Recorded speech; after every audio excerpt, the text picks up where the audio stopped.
I think in the last year Ireland has grown an awful lot, obviously winning the Six Nations and then having a big November series, winning against two of the Southern Hemisphere nations in South Africa and Australia. They've got a great coaching ticket and a lot of competition for places.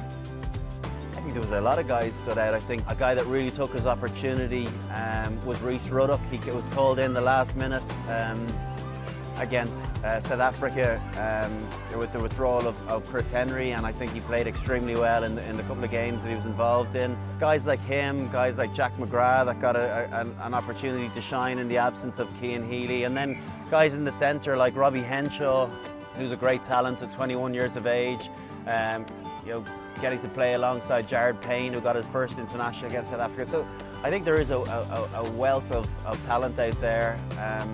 And now with those competition for places, that's going to only drive standards. I have to say I really like the look of Anthony Watson from Bath.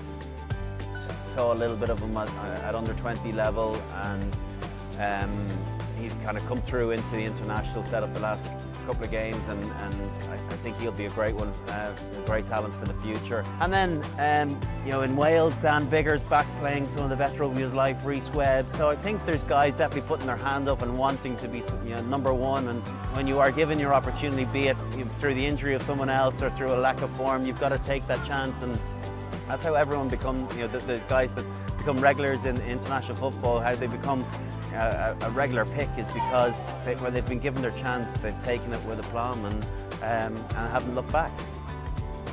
It's very hard to go to a World Cup having shown no form and to expect just to produce your best performances. You need to have some sort of transition of form through from Six Nations into the pre-World Cup games and then obviously the World Cup itself.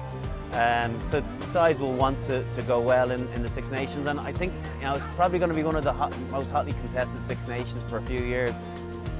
France, England, Wales and Ireland all beating Southern Hemisphere opposition in November. So yeah, I don't know if we're going to see a Grand Slam, which should make for great excitement.